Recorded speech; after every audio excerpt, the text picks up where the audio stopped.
Assalamualaikum warahmatullahi wabarakatuh. Selamat datang kembali di channel Nara Story. Dan tentunya masih bersama saya Mas Nara di sini. Apa kabar kalian semua? Semoga selalu baik-baik saja. Sehat badannya, dilimpahkan rezekinya, dan dihindarkan dari segala mara bahaya. Amin. Di kesempatan kali ini saya akan menceritakan sebuah cerita drama rumah tangga dengan judul Aku Bangkit, melanjutkan dari part sebelumnya. Oke, seperti biasa sebelum ke ceritanya, bagi kalian yang belum subscribe channel Nara Story, silahkan bisa subscribe dulu lah. Dan aktifkan lonceng notifikasinya agar kalian tidak ketinggalan cerita menarik dari channel Nara Story. Dan jangan lupa juga untuk share and like, tentunya agar Mas Nara lebih semangat lagi untuk menghibur kalian. Oke, kalau sudah, terima kasih, and so just try keep up with me.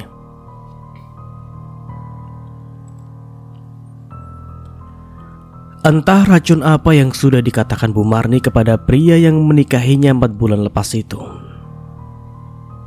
Dia adalah wanita yang melahirkanku dan wanita yang membesarkanku hingga aku sukses seperti sekarang. Kenapa kamu memperlakukannya seperti itu? Masih membahas masalah ini lagi dan Arin pun seketika muak. Dia membuang pandang dan meninggalkan suaminya di ruang tamu sana. Meskipun Arman berulang kali memegangi lengannya dan memintanya untuk berhenti, tetapi Arin sudah terlanjur sakit hati karena dituduh yang bukan-bukan. Arin, Mas belum selesai bicara. Arin tidak mengindahkan ucapan suaminya. Wanita itu menjatuhkan bobot tubuhnya di atas kasur dan menumpahkan tangisannya di sana. Meskipun kerap kali suaminya mendesis marah dan memintanya untuk menatap wajahnya, tetapi Arin enggan melirik kembali. Dia meremas dada yang kian menyesakan. Cobaan kali ini memang sangatlah berat dan Arin harus bersabar. Entah ini ucapan keberapa, tetapi paling tidak Arin tidak ingin mengecewakan orang tuanya. Dia enggan membahasnya lagi karena bibirnya sibuk beristighfar dan mencoba menenangkan diri. Jangan menjadi wanita yang paling tersakiti, Rin. Pernyataan rasa membuat Arin berpaling. Wanita itu mengusap air mata yang membasahi bajunya, sedangkan tatapannya masih nyalang kepada sang suami. Siapa yang tersakiti di sini? Bukankah kamu sudah tahu jika jawabannya adalah ibumu? Ibumu yang paling tersakiti dan ibumu yang paling menderita. Karena yang kamu lihat adalah luka di dahinya, bukan luka di hati seperti yang kurasakan. Perkataanku memang kasar kepadamu, tetapi aku tidak menutup-nutupi fakta yang sebenarnya. Kamu melihat kesalahan yang aku berbuat, tetapi kamu tidak melihat kesalahan yang ibu kamu buat. Arman tidak menimpali ucapan istrinya. Dia terdiam. Atau yang disampaikan oleh Arin memang hal yang sebenarnya. Arman mendengar dari satu sisi saja dan tidak mendengar dari yang lainnya. Ketika Arman masih terdiam dan enggan memberikan jawaban, tiba-tiba Arin kembali membalas ucapannya. Bagaimana jika kondisinya dibalik? Bagaimana jika tiba-tiba ayah mertuamu datang dan melihat tas kerja milikmu ada di atas meja? Lalu ayahku yang sejatinya menjadi ayah mertuamu tiba-tiba mengambil uang yang ada di dalam tasmu, bagaikan seorang perampok. Lalu dia pergi dan ingin membawa kabur uang yang kamu hasilkan sendiri tanpa meminta pada pasanganmu. Bagaimana perasaanmu jika begitu? Kedua telapak tangan Arin berada di pinggang. Tidak sekalipun kata menyesal dia gaungkan. Nyatanya hati Arin sudah mati rasa dan tidak mau lagi membahas masalah ini. Arman mengangkat telapak tangannya dan bersiap menampar mulut sang istri yang dia rasa terlalu lancang berbicara. Ketika telapak tangannya itu terangkat, sebuah bisikan lirih terdengar menyeru di telinga kanannya dan mencegahnya supaya tidak melakukan tindakan tersebut. Bahkan Arin yang sudah menutup matanya sampai beberapa detik terkejut karena tidak ada tamparan yang melayang pada pipinya. Dan ketika dia membuka mata, Arin melihat suaminya itu mengepalkan telapak tangan di samping tubuhnya. Jika kamu ingin membalas semua perbuatan pada ibumu, maka terserah. Tampar saja aku dan silakan pukul aku sesuka hatimu, jika itu membuatmu puas, Mas. Bersamaan dengan kalimat terakhir yang disampaikan oleh Arin, Tiba-tiba foto pernikahan yang baru saja Arin gantung di ruangan itu jatuh. Kacanya berhamburan ke lantai. Arin melirik tetapi tidak melakukan apapun. Bahkan untuk memunguti pecahan kaca yang berserak di bawah kakinya pun dia enggan. Dia memilih berbalik badan dan meninggalkan tempat tersebut dengan perasaan yang tidak enak. Sedangkan Arman sendiri terduduk di atas lantai, menjatuhkan bobot tubuhnya di atas lantai itu dengan menyandarkan punggungnya pada tembok usang. Sedangkan kepalanya menengadah dan menatap langit-langit di ruangan itu. Entah apa yang dilakukan pria itu. Apa sedang menghitung debu yang berceceran di dekat kakinya, atau memang sedang menyesali keputusannya yang mudah terhasut oleh ibunya sendiri. Entahlah, Arin tidak mau menanggapi suaminya lagi. Foto pernikahan yang tiba-tiba jatuh itu menandakan bahwa rumah tangganya kini memang tidaklah sehat. Meski secara logika pasti paku yang dia tancapkan tidak kuat karena temboknya sudah usang.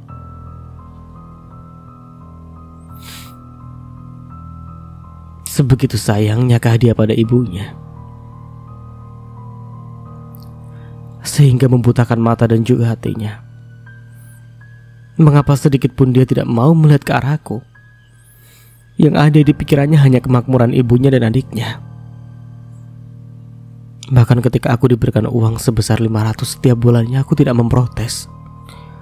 Namun jika uang yang kuhasilkan dengan tetes keringatku sendiri hendak dirampas oleh anggota keluarganya yang tidak berhak mendapatkan uangku, maka aku berhak mempertahankannya sampai tetes darah terakhir. Batin Arin. Setelah Arin berusaha mengabaikan suaminya, tiba-tiba Arman semakin menggila. Laki-laki itu langsung mendekat ke arah Arin yang hendak menuju ke dapur, membanting semua perkakas yang ada di sana dan juga menggulingkan kulkas yang berdiri tegak di sudut ruangan. "Mas, apa yang kamu lakukan?" Arin menatap nanar pada kulkas yang baru saja dia beli secara kredit 2 minggu lepas. Kini kulkas itu jatuh dan tengkurap, dan beberapa bagian yang pecah. Pintunya pun terlepas dari badan, dan beberapa rak kacanya di sana ikut hancur tidak tersisa. Arin menjerit berulang-ulang dan meminta suaminya untuk segera menghentikan kekeliruan itu. Alih-alih menghentikan aksinya, Arman justru semakin tidak terkendali. Setelah memecahkan kursi makan yang ada di sana dan juga memecahkan seluruh gelas yang Arin miliki, Arman masih juga melampiaskan amarahnya kepada sang istri. Dia memukul Arin berulang-ulang, membabi buta seperti orang gila, menendang juga mencakar wajah Arin. Pria itu seperti kesurupan. Tetapi Arin tahu bahwa Arman melakukan hal itu sesadar-sadarnya dan tidak ada jin yang mempengaruhi hal tersebut. Setelah Arman puas memukuli Arin, wanita yang sejak tadi menangis itu menegakkan kakinya dan berusaha tegar menghadapi semua itu. "Arin, maafkan mas." Ketika Arman berusaha memperbaiki semuanya dengan cara meminta maaf, hati Arin sudah tertutup sempurna. Bahkan dia menepis telapak tangan kasar yang hendak menyentuh bahunya. "Jangan sentuh aku!" teriaknya lantang. Arin tidak peduli lagi jika para tetangga di samping kanan dan kirinya berdatangan dan menonton kejadian itu. Nanar tatapan Arin membuat Arman membeku di sekeliling tubuhnya dan mendapati bahwa aksinya tadi memang persis seperti orang gila yang sedang mengamuk. Arman mengacak rambutnya dan mengungkapkan kalimat penyesalan. Tetapi Arin tentu saja tidak akan pernah memaafkan Arman yang bertindak seenaknya sendiri, sedangkan nafasnya ikut memburu. "Sekarang dengan mudahnya kamu menghancurkan barang-barang pribadiku dan juga memangkas habis akal kewarasanku. Baiklah, jika itu keinginanmu, maka akan aku turuti." Arin berusaha menormalkan laju nafasnya yang persis seperti kereta api ekspres tanpa jeda. Dia berusaha menerima tanpanya dan juga pukul. Nih. Ini nulisnya salah ini.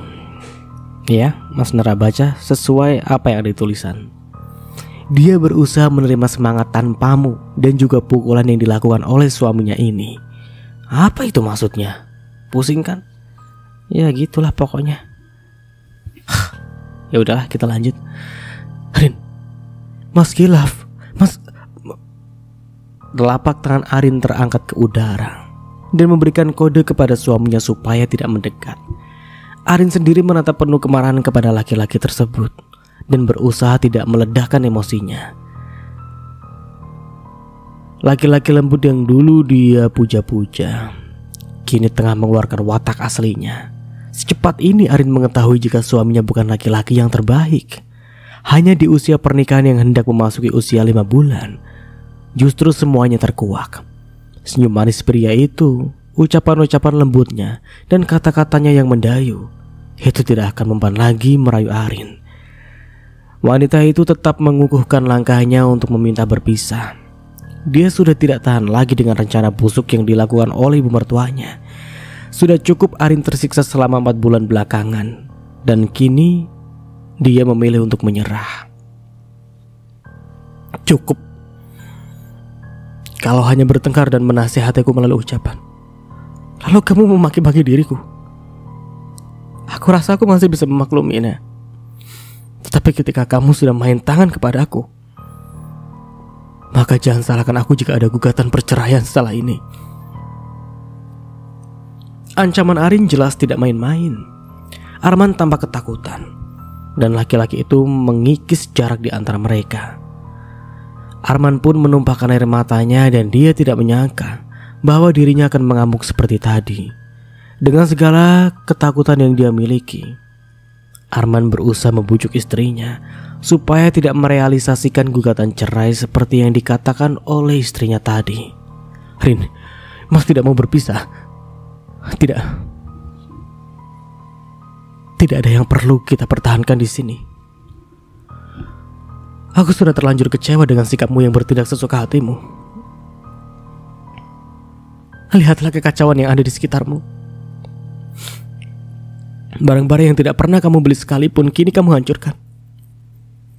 Tidak cukup puas menghancurkan barang-barang yang kubeli dengan hasil keringatku sendiri, tetapi kamu juga menghancurkan kepercayaanku kepadamu. Arin semakin meraung di lantai layaknya anak kecil yang kehilangan sebuah permen. Dia berteriak dan menyesali takdir yang tidak berpihak kepadanya. Saat Rama kembali membujuk, ia melayangkan tatapan sinis dan membentangkan jarak di antara mereka supaya hatinya tidak lebih hancur daripada sekarang. Kamu sekarang sudah berubah menjadi laki-laki yang temperamental. Aku tidak menyangka kamu bisa bersikap sekasar itu tanpa mendengar penjelasan yang keluar dari bibirku terlebih dahulu. Maka saat ini aku minta cerai. Seumur hidup terlalu lama dihabiskan bersama dengan laki-laki yang salah. Bersamaan dengan keputusan yang diambil, Arin meninggalkan tempat itu dan menyambar tas jinjing miliknya yang berada tak jauh dari sana. Sebelum dia berlalu dari rumah kontrakan tersebut, dia menatap ke arah Arman yang hendak mencegahnya. Tetapi keputusan Arin itu sudah bulat. Dia akan menyudahi pernikahan toksik itu dan tidak akan berlama-lama lagi menggugat suaminya ke pengadilan agama. Menangis terseduh-seduh di jalanan, Arin menumpahkan segala kekecewaannya dengan cara berteriak di lokasi yang cukup sepi. Setelah puas menumpahkan air matanya di sana, dia mengambil ponsel dan menghubungi Amelia untuk segera datang ke situ. Berharap sahabatnya itu mau memberikan jalan keluar yang terbaik mengenai masalahnya yang sekarang. 30 menit kemudian, Amel datang tergopoh-gopoh dan melihat sang sahabat sedang menangis di trotoar. Tanpa bertanya lebih lanjut, wanita muda beranak 2 itu langsung memeluk sahabat yang mengusap punggung Arin. Tuh kan, tulisannya aneh. Yang mengusap punggung. Udahlah, kita lanjutkan aja. Menyalurkan kekuatan meskipun dirinya sendiri kebingungan dan tidak mengetahui apa yang sedang dirasakan oleh sahabatnya itu. Antar aku ke rumah Ibu Mel. Kamu mau kan? Amelia hanya mengiyakan permintaan Arin. Dia tidak ingin bertanya lebih lanjut karena bukan ranahnya untuk ikut campur dalam masalah itu. Meskipun kondisi baju Arin yang compang-camping, rambutnya yang berantakan dan juga sudut bibirnya yang lebam sudah menunjukkan apa yang sebenarnya terjadi. Namun Amelia menutup mulutnya rapat-rapat dan tidak ingin mengungkapkan keresahan hatinya. Sampai di rumah ibunya setelah menempuh perjalanan 25 menit, Arin segera menghambur ke pelukan ibunya. Sedangkan Amelia yang masih berdiri di ambang pintu juga menghentikan bahu ketika ibunya Arin menggerakkan dagu, seolah-olah bertanya mengenai apa yang sedang terjadi kepada putrinya. Kalau begitu saya permisi pulang dulu Bu, Arin. Anakku tidur dan suamiku juga belum pulang lembur. Mungkin next time kita bisa bertemu lagi. Dan tenangkan dirimu dulu. Aku akan menjemputmu ketika kamu sudah siap bekerja kembali. Jangan sungkan-sungkan bercerita kepada aku apapun mengenai masalahmu. Ketika Amel memberikan nasihat, Arin menganggukkan kepalanya. Dan sorot mata sendu itu sudah menjelaskan semuanya. Amel pergi dari kediamannya dan Arin dipersilakan masuk ke dalam kamarnya sendiri. Sedangkan dari arah belakang datanglah laki-laki berusia parubaya. Pria tua berusia lebih dari separuh abad itu sudah bisa menganalisis apa yang sebenarnya terjadi.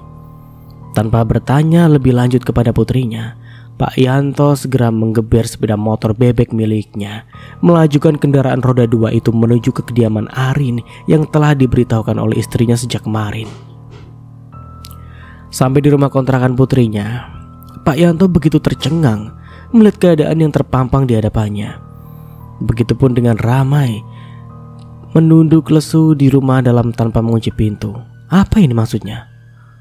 Begitupun dengan Arman yang menunduk lesu di dalam rumah tanpa mengunci pintu. Nah itu kayaknya musiknya. Tuh kan Mas Nara jadi salah. Itu maksud kayaknya tulisannya tuh seperti itu. Banyak sih sebenarnya yang salah-salah ketik, tapi ya udahlah nggak apa-apa. Kita maklumi. Karena ya manusia ya tempatnya salah. Mas Nara juga banyak salahnya. Ya udah kita lanjut. Arman. Bapak. Arman terperanjat dari tempat duduknya. Dia berdiri dan berusaha mencium tangan ayah mertuanya. Namun Pak Yanto menepis kasar. Kamu pasti sudah tahu apa yang ingin aku katakan saat ini. Pak, Arman minta maaf. Jika kamu tidak bisa membahagiakan putri Bapak lagi, lebih baik kembalikan dengan cara yang baik-baik. Mulai detik ini, jangan ganggu Arin lagi dan urusi semua perihal perpisahan kalian. Bapak tidak mau melihat Arin menderita lagi. Semua yang ada di sini sudah jelas. Dan Bapak tidak perlu mendengar penjelasan apapun dari mulut kalian berdua. Lebih baik ceraikan Arin. Karena anakku lebih baik menjanda daripada hidup bersama laki-laki yang tidak berguna dan tidak menghargainya seperti ini.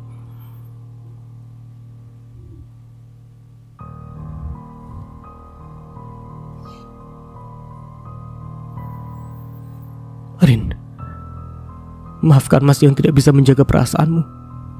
Kali ini aku ingin memperbaiki hubungan kita. Jangan pernah daftarkan gugatan cerai itu ke pengadilan agama, Rin. Apa tanggapan orang-orang jika kita bercerai ketika usia pernikahan kita saja belum genap 1 tahun? Arin yang hendak pergi bekerja pun menghentikan langkahnya ketika melihat laki-laki itu tiba-tiba berdiri di hadapannya dan juga bersimpuh di bawah kakinya. Arin melirik sekilas dan enggan menanggapi pernyataan tersebut. Aku rasa kamu hanya takut stigma buruk menempel pada dirimu karena perceraian ini. Tetapi sejatinya ketika istri sudah memutuskan untuk mengakhiri semuanya, maka perlu kamu ketahui bahwa di dalam hatinya terlalu banyak beban yang dia tanggung. Maka dari itu, ketika aku memutuskan untuk berpisah denganmu, aku sudah memikirkannya matang-matang, Mas. Aku mohon jangan seperti ini, Rin. Kita bahkan sudah merencanakan untuk memiliki anak. Aku bisa menegaskan kepada ibu dan memberikan uang nafkah yang cukup denganmu. Kata Arman berusaha menggoyahkan keputusan Arin saat ini. Sejujurnya, cara merupakan cerminan istri idaman wanita cantik dan kalem itu pandai memasak, cerdas, mandiri, dan juga istri yang sangat patuh terhadap suami.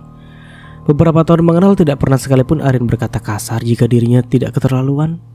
Iya, kini Arman melihat ketegasan di wajah cantik itu. dan tak lagi melihat binar cinta yang dipancarkan untuknya lagi. Apa ini maksudnya? Entahlah.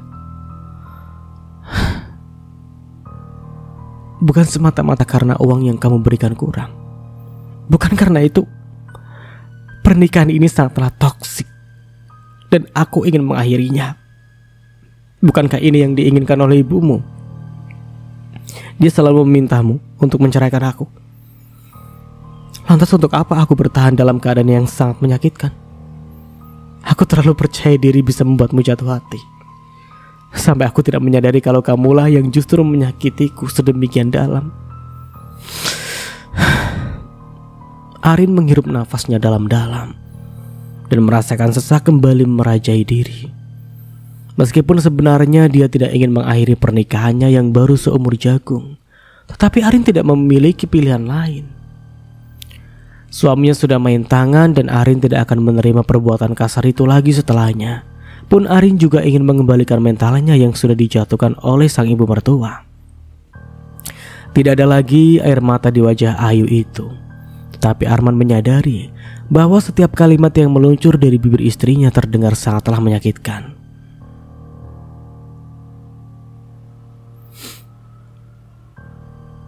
Pernikahan kita memang tidak diinginkan oleh ibu sejak lama. Maka dari itu, sekarang aku membebaskanmu dari pernikahan ini. Dan raihlah apa yang ingin menjadi keinginanmu, Mas. Maafkan aku, karena tidak bisa menjadi istri yang kamu inginkan maupun istri yang kamu impikan. Maaf juga untuk beberapa bulan belakangan yang sudah kamu lewati bersamaku dengan sia-sia. Tidak sanggup lagi untuk bertahan. Aku pergi, Mas. Jika kamu tidak ingin mengeluarkan uang untuk proses perceraian kita, aku juga tidak masalah. Aku akan mendaftarkan gugatan cerai. Dan aku harap ketika sidang nanti kamu tidak hadir dan tidak memperumit proses perpisahan kita. Lagi, jiwa dan raga Arman benar-benar terguncang. Perempuan muda yang mengikat rambutnya tinggi-tinggi itu meninggalkannya tepat di depan teras rumah milik mertuanya. Arin! Arman bahkan berlarian tunggang langgang dan mengejar ojek online yang sudah melaju kencang meninggalkannya. Rin, maafkan Mas Rin. Teriakan itu hanya menguar di udara saja. Tidak ada sautan dari Arin. Kepala berambut hitam lebat itu yang Arman harapkan supaya mau menoleh ke arahnya barang sedikit saja, nyatanya tidak pernah Arman temui. Sedangkan Arin tampak terdiam ketika dia menaiki kendaraan roda 2 itu yang membawanya menuju ke tempat kerja.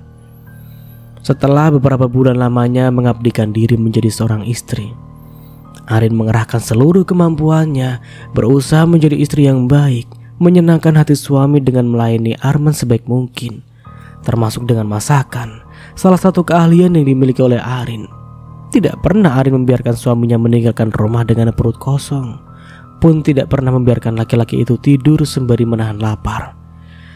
Namun semua hanya sia-sia belaka, karena kesabarannya masih terus diuji, sampai ketika Arin tidak tahan lagi dengan sikap dan juga sifat suaminya. Maka dia putuskan detik itu juga untuk tidak bertahan.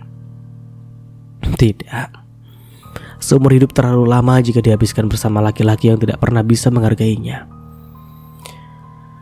Pria berusia 25 tahun itu hanya memberikan status dan tinggal di rumah yang sama pun hanya sebagai formalitas belaka. Jika lelah, Arin hanya terus berpura-pura sepanjang waktu dan menutupi sakit yang dia rasakan. Sepanjang bahtera itu berlayar, mungkin hanya Arin lah yang berusaha mempertahankan rumah tangganya. Tetapi tidak dengan Arman sendiri yang justru mendorongnya jatuh menuju jurang dengan bebatuan besar di bawahnya. Mas, minta duit? Arman melirik sinis ketika dirinya baru saja tiba di kediaman ibunya dan baru saja menjatuhkan beberapa tubuh di sofa yang ada pada ruang tamu. Beberapa tubuh? Gimana nih beberapa tubuhnya? Emang tubuhnya potong-potong apa gimana? Entahlah. Seketika kan jadi salah. Astagfirullah.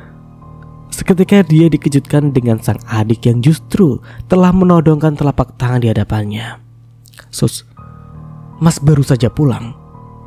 Harusnya kamu sediakan minum terlebih dulu sebagai basa-basi jika kamu ingin mendapatkan apa yang kamu mau, kata Arman yang mendadak jengkel dengan sikap adiknya itu. Susi selalu memena-mena. Astagfirullah lagi, astagfirullah terus pokoknya, astagfirullahaladzim. Lanjut. Susi selalu semena-mena. Ia semena-mena terhadapnya dan menganggapnya sebagai ATM berjalan. Bahkan ketika seluruh uang gaji sudah dia berikan kepada ibunya dan Susi telah mendapatkan jatahnya sendiri, Arman masih diforsir untuk mencari uang yang sangat banyak guna menuruti kehidupan hedon keluarganya. Mas, aku sudah buru-buru. Aku tidak memiliki waktu lagi karena aku sudah terlambat. Sini, berikan uangnya. Karena sebentar lagi temanku akan menjemput. Susi tetap bersikeras pada pendiriannya dan menodongkan tangan di hadapan sang kakak. Bahkan antara telapak tangan dan juga wajah Arman nyaris tidak berjarak. Arman membiarkan telapak tangan itu menggantung di udara dan tidak ingin membiarkan apa yang dibawa oleh adiknya itu. Yang diminta oleh adiknya itu mungkin. Kemudian dengan pandangan sinis dia mulai menginterogasi. Memangnya kamu mau kemana sih? Ini kan Sabtu. Tentunya aku ingin have fun bersama teman-temanku yang lain lah, Mas. Tutur wanita muda berusia 20 tahun itu sembari menyemprotkan parfum di badannya. Arman pun tidak habis pikir dengan bagaimana pemikiran sang adik. Pikirannya yang benar-benar kalut sejak beberapa hari belakangan pun semakin tidak terkendali. Ketika mendengar pernyataan Susi yang ingin have fun, Arman merasa jika sang adik tidak memiliki tingkat kepedulian dengannya sama sekali.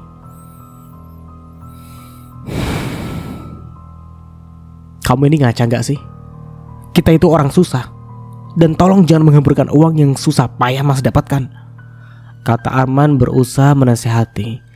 Alih-alih mengerti dengan apa yang disampaikan oleh sang kakak, Susi justru bersikap seenaknya sendiri dan menggampangkan semua masalah. Mas, gaji kamu itu banyak. Sebagai seorang laki-laki yang menjadi gantinya bapak, ya sudah sewajibnya Mas menuruti isi semua permintaanku. Terjadi perdebatan sengit di antara mereka karena Arman sendiri pun tidak tahan melihat sikap adiknya yang terlalu berlebihan. Tapi tidak begini, Sus. Kamu hampir setiap malam keluar dan meminta jatah uang yang berlebih. Ya itu karena aku memiliki circle pertemanan yang luas, Mas. Teman-temanku tidak berasal dari orang-orang kere saja. Tetapi mereka semua berduit dan juga sudah tahu teman-temanmu berduit dan juga kaya raya. Mengapa kamu masih menuruti gaya hidup mereka yang jelas sangat berbeda jauh dengan apa yang kita alami? Seharusnya jika kamu ingin menuruti gaya hidup mereka, sesuaikan juga dengan kondisi keuangan kita, Sus. Hela Arman meninggikan intonasi nada suaranya hingga beberapa oktav. Ketika keheningan menyelimuti keduanya selama beberapa saat, tiba-tiba dari arah belakang datanglah sosok ibu yang Arman yakini akan berada di pihak Susi. Alah Arman, kamu ini loh kok mulai perhitungan sekali dengan adikmu. Apa kamu lupa jika adik perempuanmu masih tanggungan kakak laki-lakinya? Mengapa kamu tidak menyadari sampai di sana? Nah, apa yang Arman katakan tadi tidak sepenuhnya salah kan? Wanita yang masih mengenakan perban di kepalanya itu justru bersikap sangat santai. Justru ibunya malah menganggap apa yang Susi pinta hanyalah hal kecil saja. Arman kini semakin sadar jika dirinya hanya dijadikan ATM berjalan oleh keluarganya dan tidak ada kepedulian sedikit pun kepadanya. Bu, Arman hanya tidak mau Susi menghambur-hamburkan uang dengan cara yang tidak berkelas seperti itu. Loh, memangnya salah ketika dia ingin bergaul dengan teman-teman yang kaya itu? Ya siapa tahu adikmu juga ketularan kaya seperti mereka dan nasibnya mujur, kata Bu Marni tetap berkelit dan membela anak perempuannya yang dia sayangi. Bu Marni mendekati Susi dan mengusap bahu putrinya supaya tidak cemberut. Lalu dia memberikan kode kepada Susi bahwa Arman sebentar lagi pasti akan tunduk dengan perintah yang dia berikan. Arman tidak terima dengan ucapan yang saat ini disampaikan oleh ibunya. Dia merasa bahwa ibunya sudah terlalu kelewatan ketika memanjakan Susi. Ketularan kayak gimana? Yang ada Susi justru ketularan gaya hidup mereka dan cenderung ingin menyayangi apapun yang dia inginkan oleh mereka. sebelum semuanya terlambat. Bukankah seharusnya kita harus mencegahnya, Bu? Ibu jangan terus-terusan membela Susi lah. Karena Susi adalah anak bungsu yang ibu bangga-banggakan. Arman, kamu kok gitu sih? Susi bergaya seperti itu karena memang circle pertemanan Susi sudah tidak wajar. Arman membentak dengan kasar. Dia sudah tidak tahan lagi dengan ucapan ibunya yang terlalu mengentengkan sebuah masalah. Dia cukup tertekan dengan masalahnya sendiri dan tidak ingin terbebani dengan Susi maupun ibunya. Benar apa yang disampaikan oleh Arin kemarin. Arman pun mulai berpikir bahwa dirinya tidak pernah ada harganya di mata keluarganya sendiri. Bahkan Arman kini menyadari bahwa dirinya hanya dijadikan mesin pencetak uang oleh ibu dan juga adik kandungnya. Dipaksa menuruti semua hal yang diinginkan oleh mereka dan mereka tidak pernah mengerti apa yang dia rasakan saat ini. Jika teman-temannya bisa nongkrong di mall setiap hari, tentu saja berbeda dengan dia. Kita tidak memiliki uang sebanyak itu. Teman-temannya Susi memiliki orang tua yang sukses dan juga memiliki banyak uang. Seharusnya sebagai orang yang berada di ekonomi kelas menengah ke bawah, cenderung rendah, Susi juga harus mengerti betapa sulit mencari uang dan tidak perlu bergaul dengan orang-orang yang tidak sepadan. Dia harus menyadari hal seperti itu, karena memang tidak semestinya berkelakuan hedon seperti apa yang dilakukan oleh teman-temannya. Panjang kali lebar penjelasan yang diberikan oleh Arman. Akan tetapi tidak sekalipun Susi mau mendengarkannya dan justru mengabaikan yang tadi disampaikan oleh kakaknya. Susi bahkan tetap mendongakkan telapak tangan kepada kakaknya dan menatapnya. Mas, kamu sebenarnya mau memberikan aku uang atau tidak sih? Tidak, itu sudah kuputuskan mulai sekarang. Bahkan gajiku yang akan turun 3 hari lagi tidak akan pernah aku berikan kepada kalian. Dan kalian akan mendapatkan jatah sesuai dengan kemampuan yang kau miliki. Kita harus mengontrol segala pengeluaran yang tidak penting, termasuk berjalan-jalan di mall. Tidak hanya segini dan berbelanja barang-barang yang tidak penting. Kembali menegaskan bahwa Arman akan bersikap tegas mulai dari sekarang. Tetapi Bu Marni tentu saja tidak akan terima. Mendengarkan ketegasan yang disampaikan oleh putranya, Bu Marni pun ikut naik pitam dan membentak putranya yang hendak berlalu dari hadapan. Arman! Apa sih, Bu? Arman yang biasanya peduli kini mengacuhkan ibunya yang ternyata berada di pihak Suci dan mendukung segala hal terkait perilaku boros yang ditampilkan oleh ibu dan juga adik semata wayangnya. Ya, meskipun mereka berdua tetaplah tanggungannya, tetapi paling tidak Arman tidak ingin terlalu memanjakan mereka kembali. Dia juga ingin memperbaiki hubungannya bersama Arin, memperlakukan mereka dengan seimbang dan juga menegaskan bahwa dia adalah kepala keluarga yang pantas dihargai. Kamu tidak bisa memperlakukan kami seperti ini, Arman. Ketika Bu Marni mencegah kepergian Arman dengan memegangi lengan kekar pria itu, Arman pun segera menepis telapak tangan ibunya yang membelenggu. Ibu memang sudah kelewatan dan tidak seharusnya ikut campur lagi. Aku pun juga ingin membahagiakan istriku, Bu. Tenang saja, kalian akan mendapatkan jatah bulanan masing-masing. Dan aku tidak akan menuruti semua permintaan lagi, Bu. Bu Marni tentu saja tidak terima ketika Arman justru berpihak kepada Arin. Dia hanya tidak ingin uang yang dihasilkan putranya dikuasai oleh menantunya sendiri. Oh, bagus. Berikan saja uangmu kepada istrimu yang boros itu. Kamu akan tahu ketika dia meminjam uang yang banyak, menghabiskan uangmu dan juga menyuruhmu untuk bekerja terus-menerus tanpa henti. Bu, jangan katakan kalimat seperti itu lagi. Dan aku tidak akan pernah percaya dengan apa yang ibu sampaikan. Arin tidak pernah boros sama sekali karena dia hanya aku berikan uang yang sangat sedikit. Arman, jangan begini deh. Sebaiknya kamu menuruti apa yang ibu inginkan, karena itu adalah hal yang terbaik. Kalau sampai hari kamu berikan uang yang banyak, justru dia akan menguasai seluruh gajimu. Apakah ibu sedang membicarakan diri sendiri? Arman, ibu mau mengutukku?